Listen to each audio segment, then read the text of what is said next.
Hi, welcome to JoffyWoodwinds.com and our latest interview with one of the most outstanding musicians in our country. We've all heard, if you're a baseball fan, about the great Japanese pitcher who's been playing for the Los Angeles Angels for the last several years, Shohei Ohtani, who sort of revolutionized baseball as a six-tool player, meaning someone who hits for average, hits for power, fields great, throws great, runs well, and also pitches. So it's in the modern day of baseball, it's sort of unheard of uh, to witness a player of such incredible diversity of skills and always at the top of his prowess in all those areas. But for those of us who've been in the music industry for any length of time and involved in jazz education, commercial music, really any type of music, we have a six-tool player who's been around for many years, and that's our guest today, the great Bob Mintzer. So, Bob, that's probably an introduction you weren't expecting, but you're the MVP of our generation, and so I'm so happy we can spend this time together, even though we're on different coasts at this moment. Uh, so I just want to get right into it. And of course, my goal in doing these interviews, and even my website's goal, is to not only provide information about the artist, but to hopefully inspire younger players to delve not only deeper into the artist, but what made the artist,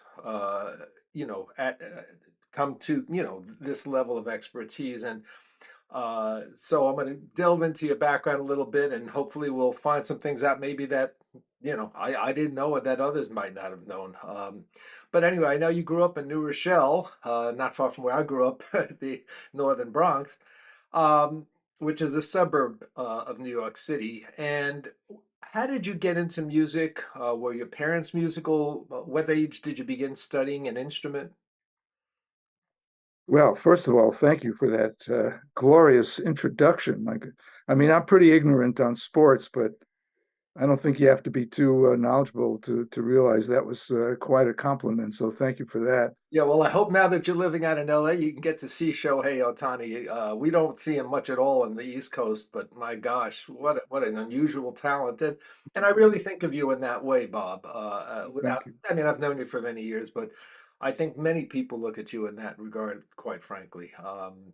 So, growing up in New Rochelle, how did it all begin for you? Well, I think it started right away. Just my brain is wired in such a way where I was very much drawn to any sort of musical sounds or sounds in general. And my first exposure was music on television. I've heard on the television, on the radio. My folks had a Victrola, as they were called, like an Sure. LP player back then in the 50s. And they were not, there were no musicians in my family, but there wasn't, sort of an average interest in a variety of musics. And so there were some recordings around, and I immediately took to it. And I think the key ingredient in my eventual development, was having a piano in the house where I grew up. It was a two-family house, and my grandfather lived downstairs, and there was a Kanabi baby grand piano there. And I would spend countless hours just experimenting, playing sounds, playing chords, moving notes around, making up little melodies, trying to play a song that I may have heard on a television show, on a recording. So it started there, probably when I was 5 years old. And And that was at a period, sort of mid 20th century, where it seemed like every middle class family, at least, always wanted to have a piano. That was a big thing, a big acquisition for a middle class family, having an acoustic piano in the home, whether it be an yeah, upright, in your case, a baby grand. Uh, it was a matter of pride. It was also a sign of respect for education, and music was respected in that regard in the mid 20th century. Yes, yeah, and along those same lines, there were actually fairly comprehensive music programs in the schools back then, at least in New Rochelle. In elementary school, I think by the third or fourth grade already, they were encouraging the students to select an instrument and play in the band or Right. orchestra Yes. as it were. So in there, just before all that happened, the Beatles were on Ed Sullivan, and that was a real turning point for me. I witnessed that and was very much taken by what I heard, what I saw, and I think at that point I became very keen on learning how to play guitar.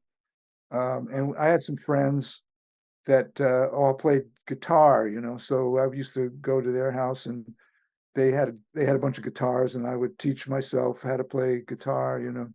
So between that and the piano, and then in I guess it was third grade, they passed out index cards, and you were to write down the instrument you would want to play.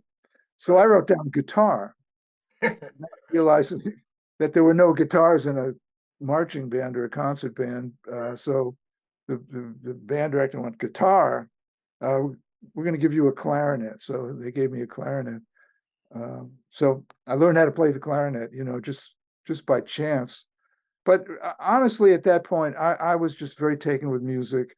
I always say music chose me, and I wanted to learn how to play virtually every and any instrument there was. That was interesting and exciting to me. Yeah. And I remember that feeling as well. I think we're the same age. And I also, in third and fourth grade, we played tonettes in second grade. I was studying piano with my mother. I think she was a pianist. And yeah, fourth grade, we had a junior band. Fifth and sixth grade, we had an orchestra in just a local public school in the Northeast Bronx. It was not a special school. It was very a lower middle class area. It was just uh, this was available, and it was a major turn on. And I think this is something that we have nationwide suffered with, where there are certain areas, pockets where that still exists, but it's not as widespread as it was certainly in the late 50s, early 60s. But that's interesting that you had that same turn on to music enhanced by the school music program. Yeah, yeah, yeah. Yeah, it all started there, but there was also this component of, wanting to play rock and roll, being in garage bands, getting together at people's houses, playing guitar, playing piano, playing some clarinet, Yeah, rock and roll clarinet. What a concept. yeah, I know. Uh, and I didn't play saxophone until later. Like I think around maybe 11 or 12, I was in junior high school, as we called it then, Right. and there was a jazz band, and they needed a saxophone player, and I had played clarinet, so they figured, well, we'll give this guy a saxophone. So I think I borrowed one of the school's saxophones, and could was interested and was able to read and play Right. something. Did So I joined the jazz band there. did you have a private teacher at any point during I this? did. I had a private clarinet teacher who was really a very good musician, and he also played some saxophone and Uh-huh. got me started. He was a really good guy named Alec McCullough, and he was also jobbing around the Westchester area. So he I think he saw a modicum of talent in me, and was encouraging, and it was a pretty good deal. So Yeah. then in middle school or high school, I actually I got a new clarinet teacher. And this guy, he would smack you Oh, if you didn't play well. oh, we've heard stories about piano Believe it or teachers not, slapping yeah. the kids. I mean, Really? that was the age of smacking. Your Jeez. parents, if you misbehaved, you'd get a shot upside the back of your head. And so apparently my parents condoned or gave this guy their blessing, and if I didn't practice, he'd rap me, and Jesus, that's uh, amazing. I'm not sure what I thought of that. It didn't really make me practice more. No, I I'll tell wouldn't you that. think. In fact, it made me kind of not want to go to my lessons Yeah, for yeah, the I get album it. reading. Yeah, yeah. But he was a good teacher actually, and he kind of showed me the value of listening to recordings of these various pieces we worked on. I think I played the Mozart clarinet concerto, Brahms sonatas, and so on. Right. And Weber concertino was it? sure. Yeah, Yeah, the standard stuff. And then you went on, I know you studied at Interlochen as you got right. teenage years, and then Hart School of Music, and then Manhattan School of Yeah, Music. yeah, You had a lot of formal, quote unquote, the formal training. yeah, One would expect almost of a classical, someone gearing themselves for a classical music career. yeah. Well, that's in fact what I was doing. And I have to go back to the Interlochen year. It was my senior year of high school, and just had the good fortune of being able to go there. And I went as a clarinet student, but I had this keen interest in all different kinds of music. I was already playing saxophone and clarinet and guitar and piano and bass and drums and anything I could get my hands on. So it was just a really fertile environment.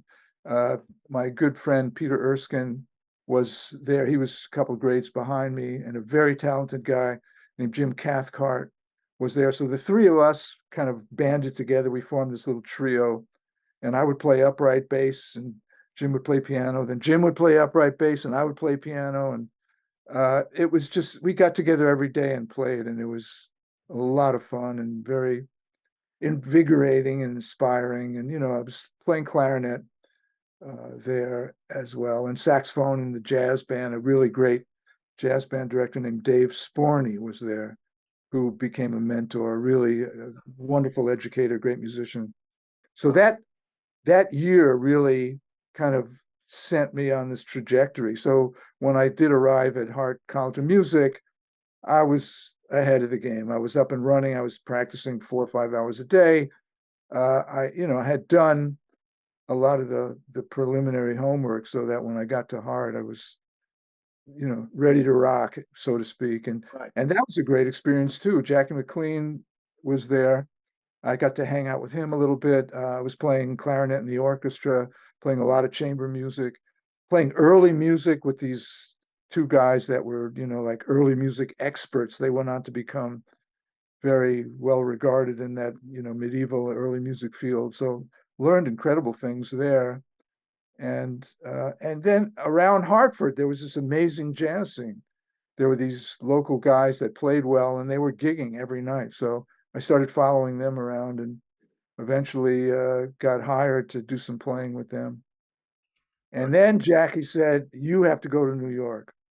So I thought that was very big of him, uh, and I took his advice, and I moved to New York City, and I transferred to Manhattan School of Music again as a clarinet major. Although my interest in strictly being a clarinet, orchestral player was waning, and this saxophone component was definitely on the rise. Right. And But then, I think you were fortunate, if I'm not mistaken, that you ended up studying with someone like Charlie Russo there, who was yeah, a clarinet player, but who played very lovely tenor and swing uh-huh, clarinet. Although right. people didn't know that, but I know he was he loved the saxophone. And Yeah, that's interesting you say that. I did not know that at the time. I mean, really, we were strictly talking about clarinet, huh. and that I mean, I'm grateful to him because he really showed me I'm not supposed to be a clarinet player. I mean, he was a great teacher and all of that, and I did learn a lot from him, but I was leaning more and more towards playing the saxophone, playing flute, playing piano, writing.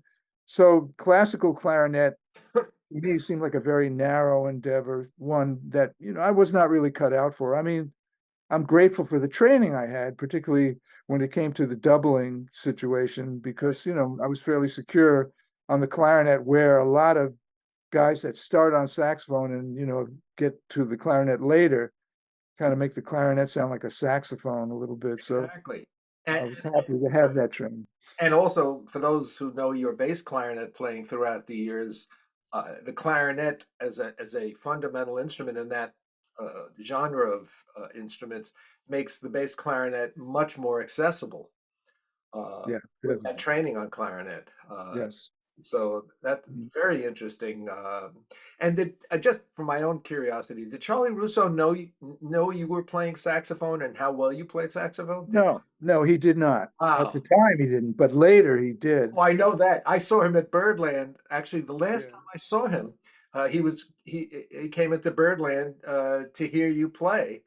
He yeah, was at the bar, and I walked. I didn't make the association. I didn't know you had studied with him. This is, oh God, must be 20 years ago, 25. yeah, yeah. But that's funny. But obviously, by the time you got through the college years, I mean, you were very experienced in many instruments and many types of music, and you had been exposed to many wonderful musical minds.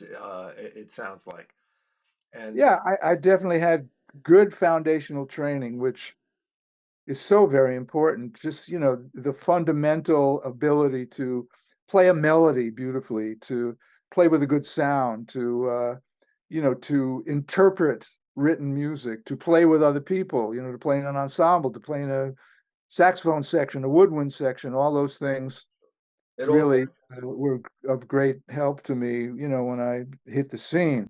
right. And just before we talk about the scene in the 70s in New York, did you actually study saxophone with anybody on a formal level? I took one semester of saxophone with a guy named Oh, Donald sure. Cinta. He was at Hart at the time. He eventually wound up at University of Michigan and was kind of a guru in the classical saxophone realm. But he was a little wary of me. I mean, he showed me some fundamentals, but he'd look at me and he'd say, "You can play jazz." I mean, he was pretty clueless when it came to what jazz players do or were made up of, came Right, from, all of that. He just, here's this white guy. He's like, "You can play jazz." I said, "I don't know. I think I'd like to. I don't know if I can, but he did show me some fundamentals, and it was, it showed me a couple of etude books and things that really have helped me. and I think this may have spilled into the book you wrote on saxophone. There are some things that you talk about, even at the very back of the book, some little difficult, tricky things on the horn. And they're very humbling, I must say. So, so now that I would have to trace back to a clarinet teacher I had at Hart named Kalman Oh, Opperman, I knew Cal. who, yeah, Oh, yeah. I mean, was a great teacher. He taught Richard Stolzman and all kinds of, high profile Lots people. of players in New York. Yeah. Yeah, I know And Parker he studied. he wrote two books that were like, I called them finger busters. Yes. They were like these, bar or two bar long little melodies, like that addressed the trouble spots on the clarinet, Yes. and they were very, very helpful. Yeah, and he had a great technique, and some of those books I still use. In fact, he wrote some books for woodwind doublers with the in the introduction that they were geared for woodwind doublers, and yeah, he was quite a pedagogue. Uh, Yes. but all right, so that's interesting. So now let's just jump ahead. Now we're in the age of the post Coltrane era, early 1970s, and you are among, I guess, what you would call the young lions on tenor, people like Dave Liebman and Steve Grossman and Bob Berg and Jerry Baganzi, and then of course Mike Brecker, um, Bob Mover, all these great saxophone players converging on New York. Can you talk about that scene and how uh, the group of you, all around the same age, within a few years of one another, might have influenced each of you? Because I know there was a lot of hanging out, a lot of loft playing. Um, the scene was so different. So can you just give a description of that moment in time? Well, I was a little bit younger than all those guys, maybe by 2 years, a Yep. year to 2 years. Liebman was maybe 5 years, 6 years older than me. And it was just a very fertile time. Like you say, there wasn't a big jazz business per se. We made money any way we could, really. I mean, I did. I was a little different than those guys. I mean, I think, somebody like Steve Grossman played with Miles Davis at 18 years old. I mean, and then went on to play with Elvin. Same with Dave. Um, I don't think those guys and Brecker, they didn't like. Well, Mike actually did some of the commercial, recording Yeah, of course. stuff, jingles and all that. I used to see him on sessions occasionally, but I was still sort of floating around. I mean, I had sort of come out of the classical scene a little bit. I did I played with Tito Puente, and I was in the salsa circuit for a minute. I loved funk and R&B. I loved straight ahead jazz. I loved Coltrane, and of course, all those guys you mentioned were Coltrane devotees. So that was kind of our paradigm, our role model of the Sure. jazz world and how that could go. But I was again doing whatever I could, whatever work I could. I mean, that's what you do, right? When you first start out, you take every job that comes in because you're kind of amazed you've gotten any calls whatsoever. Well, So yeah, I was going to reference very unusual for a jazz player of your stature, and you were already a formidable soloist, as a young player, certainly in the mid '70s. But you were also open to doing Broadway shows and little gigs and dances and yeah, stuff, and you were playing the doubles. I have a little. Well, this is, I guess, going ahead about 10 years. In the mid '80s, I remember subbing on a show that you were on. There were two saxophonists, and I was subbing for my friend Ralph Olson on this show, Song and Dance, yeah, in which you had two or three instruments, but I know you had a lot of tenor, featured tenor stuff, all written out and way up in the stratosphere, and a lot of flute and very exposed, legit flute. And mm, I remember sitting down and just negotiating the book I was hired to do and hearing you play that, and I was amazed. I knew about your obviously saxophone playing and knew that you played clarinet. I had never heard you play flute, and I was totally blown away. And then you even what would impress me even more, and why I remember this what is it, almost 40 years later, was that you had gone to study with, if I remember correctly, Catherine Hoover to work on your flute so that you would present yourself as well as possible in that situation. And I know because I ended up subbing for you on that book. I remember how hard that book was, and mm, you were, I mean, you were flawless. It was really quite amazing.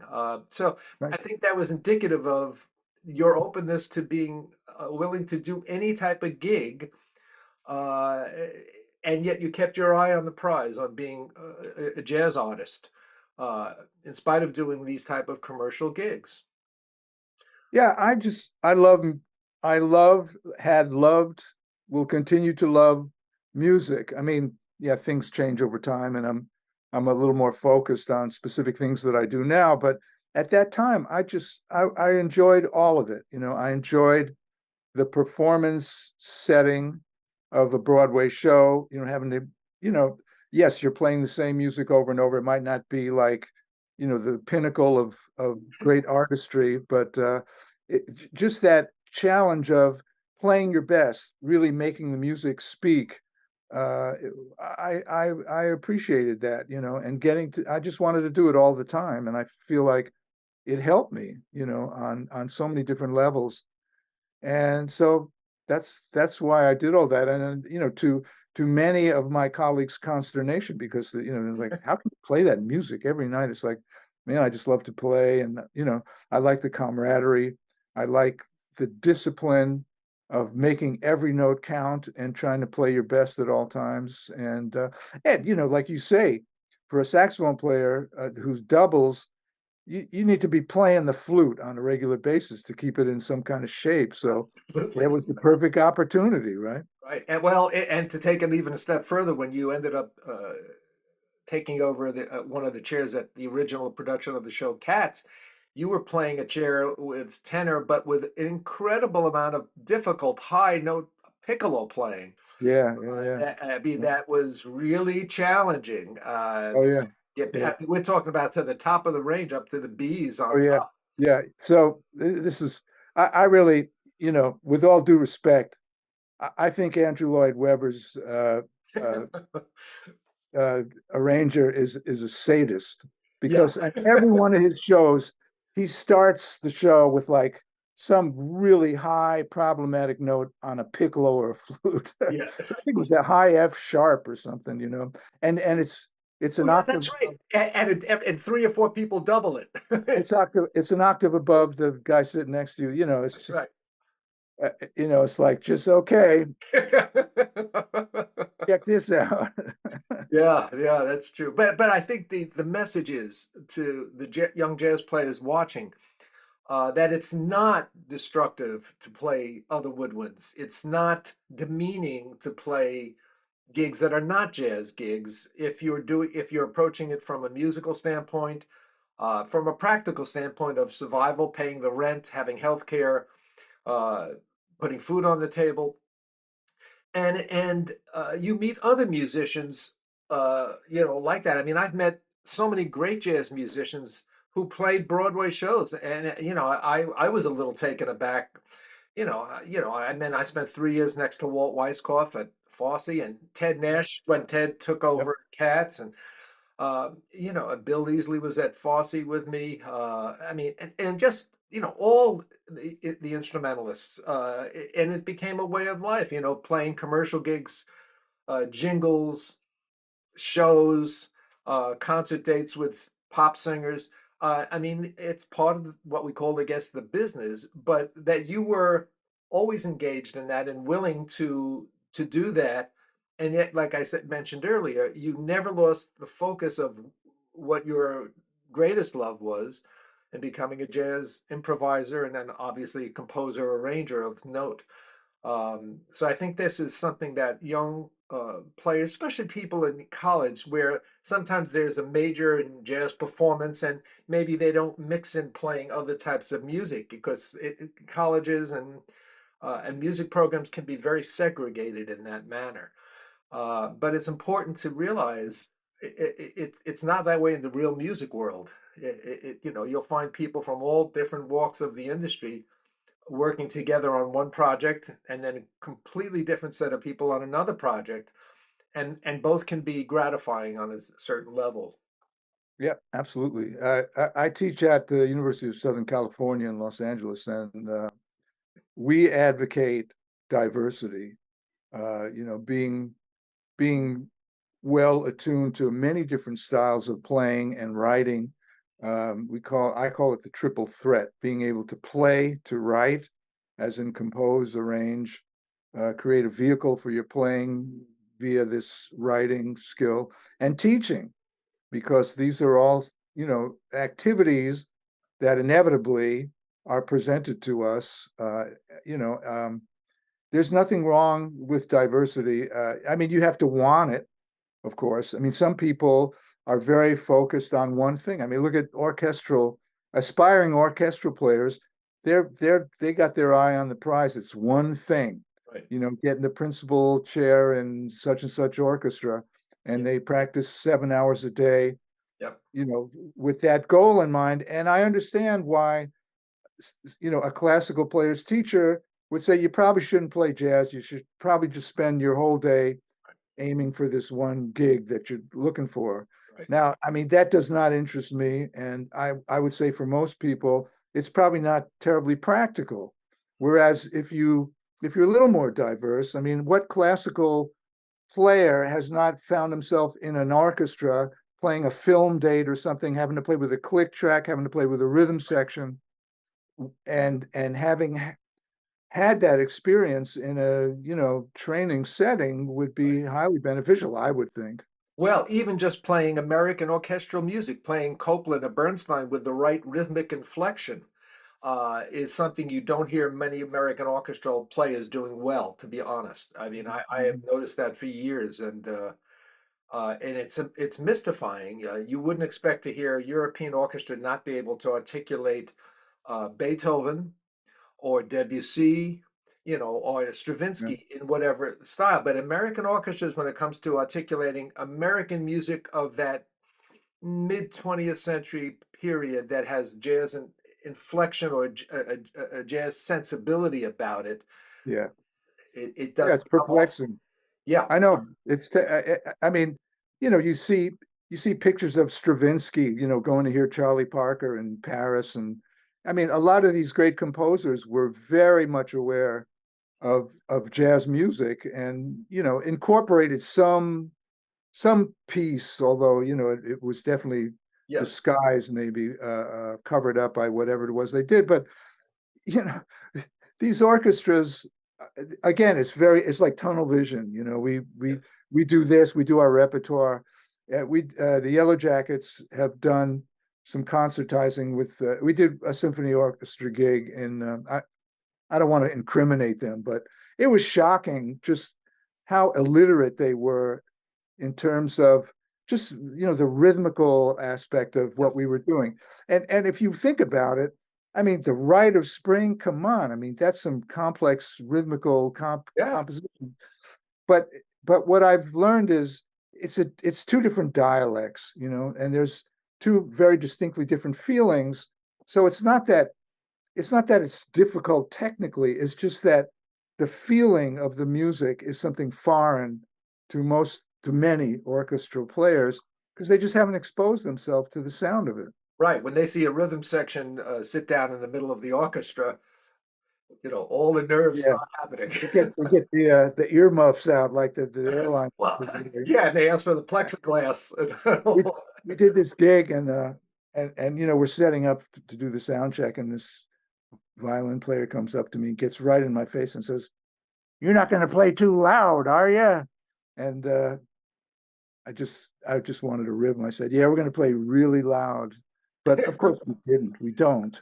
Yeah. And just it was telling, that there was Well, that preconception. there is still, in spite of the advancement of jazz within the university system for 70 years now, basically, uh, there still is that prejudice. There still is that fear, but mostly it's the ignorance about articulating American music uh, that's other than well, even the orchestral American music, but certainly anything pop or jazz oriented. Look at, and yet here's the oddity: those are the concerts, the pops concerts, the movie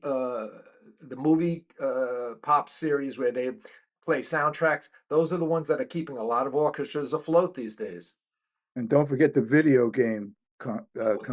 That's yes, that's they Yeah, sell out immediately. It's yeah. quite amazing.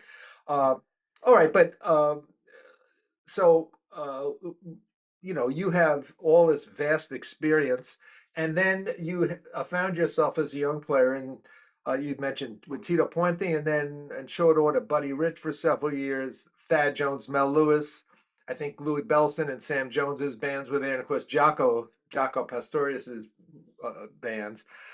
Um, and it's a famous story about Buddy demanding of you to write a chart and how that began your arranging career for big bands. But now it's been, I guess, since Popalypse, which is your first big band, this wonderful LP.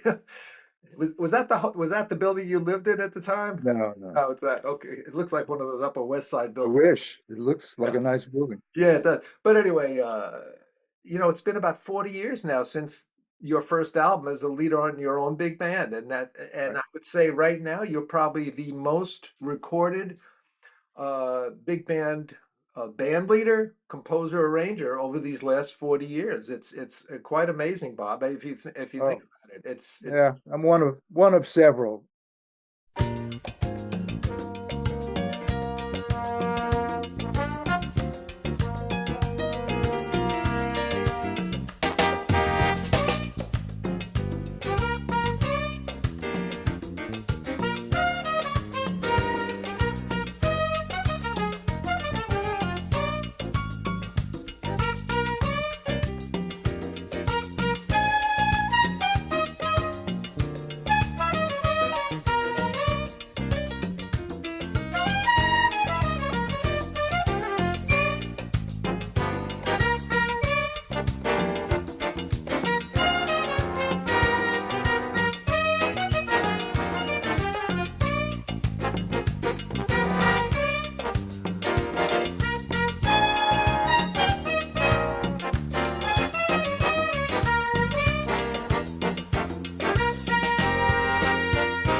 very fortunate in the early 80s to, number one, have had a home, a place to play with a big band. And that was just some kind of a fluke accident as well. Mike and Randy Brecker had the club 7th Avenue South, Right. and we all knew one another just from, the loft scene, the jazz scene, the studio scene, all of that. And they were very generous about having people they knew go in there with bands. And there was an opportunity to put together a big band kind of for a Christmas event or something. So I called all these hot shots and went in there, and this thing just took on a life of its own. And the word got out, man, let's go hear this band with Dave Sanborn and Mike and Randy Brecker and Peter Erskine and Lou Soloff and Don Grolnick and Will Lee and this one and that one. And so, as it were, there was a man named Tom Jung who had started a digital record recording label called DMP, Digital Music Products. And he was out on the lookout for some sort of large ensemble to record that would lend itself to this high-end audiophile scene. And he kind of had his eyes on 3 or 4 different bands. And it just so happened that he wound up down at 7th Avenue South at the right moment in time, and really enjoyed hearing the band. And we chatted and hit it off. And thus was the beginning of this 22-year So recording yeah, situation, which was amazing. I mean, yeah. when does that happen? Well, it happened for the right reasons, though, and it happened to the right person. And you've been prolific. I mean, it really I can't even imagine how many charts you've now written over these last 40 years. It's probably in the thousands. Oh Uh, no, not that much. but it's quite amazing, and the quality of the writing, and it's evolved. I mean, from the first band Popalypse to your, I guess, the last album with the WDR Soundscapes. And I've been listening to that the last few days and preparing for our interview, and it's a really evolved, and the playing is always excellent on everyone's part. The production is great, but the music is wonderful. It's accessible. That's an interesting thing, because there are some big band writers that write music that are really for the jazz community, let's say, that either cognizant, the people are cognizant of jazz and really, but yours reaches, I think, beyond. It really, without pandering, without trying to pander to that other audience, and it's because there's so much melodicism, and there's always an arc in the compositions, uh, a sense of composition, not just arranging, but a real sense of compositional growth, whether it's your tune or an arrangement of someone else's standard. Um, so I think it's no secret as to why you've been so successful in this genre of the jazz industry, in the writing for big bands. Um, how did your experiences playing in all of those big bands as a young person, from Buddy, Tito Puente, Thad and Mel, Jaco, how did that influence your writing? Was it a conscious thing that you were aware of as it was happening, or is it something that just by osmosis uh, you feel seeped into your writing? I think it's very much osmosis. The music we conceive is a direct result of environmental influences. The bands you play in, particularly like a situation with the Buddy Rich band where we were playing every night. So I'm in the middle of this sound. I'm hearing the big band orchestration every night, and the book was inhabited by a lot of great arrangers and great writers. So that was real school right there. And then of course playing with Thad Jones and Mel Lewis, all that great music, and the great writers aside from Thad, Jerry Dodgian, Jim McNeely, Bob Brookmeyer. So all these bands I got to play in were my training basically. And I think on some subconscious level, you incorporate things without specifically, picking up a score and saying, okay, I'm going to write this now in my piece. Sometimes it ventures into the plagiarism, and particularly with Thad. I mean, I was so taken by his personality, his musical presence, his personality, his warmth, uh, his genius, really. And so, of course, that was a big influence on my writing. And without knowing it, or you know, without consciously saying, now I'm going to copy Thad Jones, I was in fact writing things that sounded like it was influenced by Thad, and so on.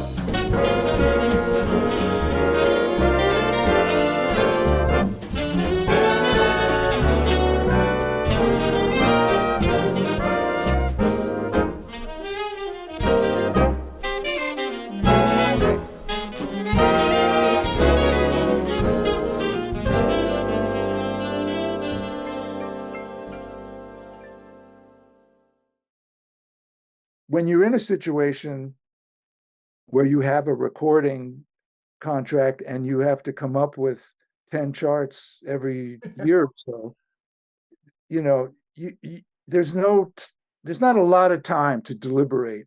So you just start writing, and you have to keep moving. And just that process of writing for a deadline, writing for a particular situation, writing for specific people in a band, which, by the way, stayed constant for all these years, with a Dave Taylor or a Mike Brecker or Peter Erskine on drums or John Riley, um, different soloists, Bob Malik, Roger. Roger Rosenberg, Lawrence Feldman, Bob Shepard, later in the Right. recording cycle. Uh, you you find a sound, that sits well with you, that again is the sum total of your influences, but you've gone further. You've sort of taken some of these influences and now you're rearranging them, and you improvise arrangements. Basically, it's deliberate improvisation, Right. whereas soloing is spontaneous composition. So the luxury of composing and arranging is you have time, you have a lot of time to really, hone a piece into something that makes good musical sense, that tells a story. It doesn't, for me, I mean, I heard stories about Mozart, like he'd have the whole symphony in his head and just write it down. That was not, and is not my experience. I have some general shapes and ideas that form, and then the hard work begins, where you have to kind of rearrange and fashion this thing into kind of a cohesive, connected storyline. So But I think you must have also a tremendous ability to focus, because I do remember you telling me this many years ago, that sometimes you got most of your work done, at least at that time, when you were traveling on a plane, that you really looked forward to traveling on a, and this is pre-COVID and before the airline industry became a yeah, dream to travel, that you really looked forward to the travel because you could isolate for 3 or 4 hours and really, uh, true. write. Yeah. I used to write too in Broadway pits, which used to really Yes. was really like confound the conductors. They'd be Well, like, it confounded me because at it's that like show that I did, writing. This guy's writing a chart, yeah, and then he like puts it down and picks up a flute and plays something, and then yeah, puts that down and starts writing again. Like, how is this possible? yeah, And a couple of them actually went as far as to think it was insulting, or something. yeah. Well, I actually remember I was going to bring that up. The show we referenced earlier, Song and Dance. I remember one day you were sitting there writing before you're picking up and playing these ridiculous tenor solos, which were all in the third octave up on the top of the horn, up the high B's, and you had to nail it every night, and or pick up the flute and play something like I say, starting at a high F sharp pianissimo. And you were writing to the score, and I was sitting there, and I finally remember asking you, what's going on? This is around 1985, 86. And you were saying, well, we've got a record date next week with the band, and I've got to get some charts done. And I thought, oh, okay. Then I heard the album came out, and I said, Jesus, this is ridiculous. Oh, so so here's the thing.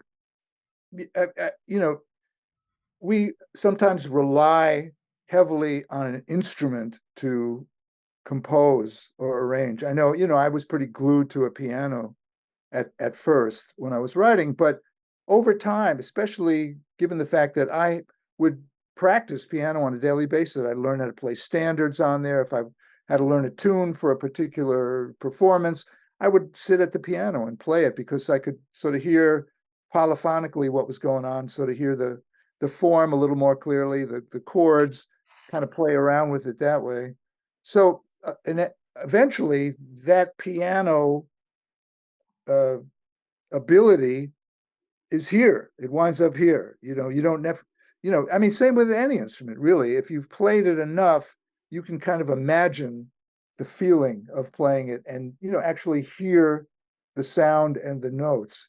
I mean, you could pick up something I have students do is pick up a saxophone, finger the note you want to play, and sing them rather than play them, right? So it winds up, that singing is inevitably the conduit between this and this, but it all winds up here. At least for me, it did.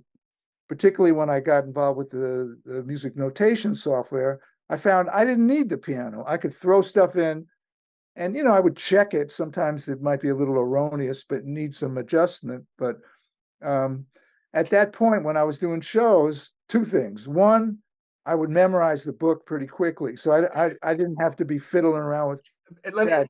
do you have photographic memory? No, not no, no, You have, no. I think I you have forget perfect, everything. I I think you forget have, I think you have everything perfect except pitch though. notes. Am I correct? Something close, Yeah, and because it seems. some odd reason I remember music, and in a weird way. I mean, with the Yellowjackets, we could not play a tune for 2 years, and then we run it at sound check, and I remember the whole thing. I don't know why. I just don't know what that is, but I've always had that. So it really has been helpful in terms of memorizing, a Broadway book. Right. Um, but in any situation, if you've memorized the music, I think you have more connectivity to the music and you can perform at a much higher level because you're not, there's not this. Yeah, It's I recently saw a June performance of the Yellowjackets at Birdland. Mhm. And well, what's so impressive, you have an hour and a half, something like that, hour and a half set. All the guys, the music is all memorized, and that's you don't often see that at clubs, but that it adds to the ambiance of the music, and it probably frees the musicians more obviously. Yeah, it Uh, adds to the quality of the music. yes, yeah, Again, you're less encumbered with this process of sight reading and turning pages. right, You're present, you're there, right. conversing with your bandmates Right. without Now, that. somewhere in the nature of 30 years ago, you left Broadway and commercial gigs. I remember you telling me, Ed, there's music beyond Broadway. And boy, you correct. And you Yeah, joined the Yellowjackets, which has been one of the most wonderful bands and creative sources, and sort of changed your life in many ways. Can you talk about what it has done to you as a musician, as a player, and as a composer? yeah. Uh, Being in a long-term musical relationship like the Yellowjackets is wonderful. It really allows you to cultivate your own style, your own way of playing, your own way of relating in a band situation. You know, and the bigger picture, the Yellowjackets have been able to cultivate a sound that's easily identifiable. I think as a result of this commitment to the ensemble, to this kind of appreciating the big picture rather than what is my contribution to this. It's like I'm just happy to be part of the whole here, and Right. being in an ensemble like that, and you learn over time how to play with people, how to breathe together, how to phrase together. So with the Yellowjackets, we have this intimate way of playing together where it's an ensemble. It's really about the interactivity that makes for this big, beautiful, round, warm, joyous sound. And And that's something. I mean, the great bands like John Coltrane Quartet, right, with my, Elvin, and McCoy, and Jimmy Garrison. sure, Art Blakey's bands and Yeah, definitely. identify, of course, Miles's groups, all identifiable immediately. Yeah. So I mean, also when you're in a band long term, you can work on playing, of course, and writing as well. How to write as a vehicle for your playing in this particular situation. How to write for other people. How to write for the Yellowjackets. Right. That really kind of highlights and capitalizes on the strengths of what this band does. I mean, there's really only one William Kennedy that plays drums that way, and one Russell Ferrante, and now, formerly Jimmy Haslip, now Dane Alderson, our new bass player, is, I've never heard anybody play like either of those guys. So there's a particular thing there, and just that process of learning how to interact, how to write for, how to play with is just incredible. It's spiritual. It's amazing. Yeah, and it certainly has changed your life. I mean, you ended up ultimately moving to the West Coast some 15 years ago, and teaching at USC, where I think Russ Ferrante was also there, and And William, drummer too. yeah, I Yeah. mean, how lucky are those students to have you folks as to access for any of their concerns and questions and direction. It's That's really where jazz education can really be thought of as being an incredibly positive and important aspect of any education. Yeah, Like agreed.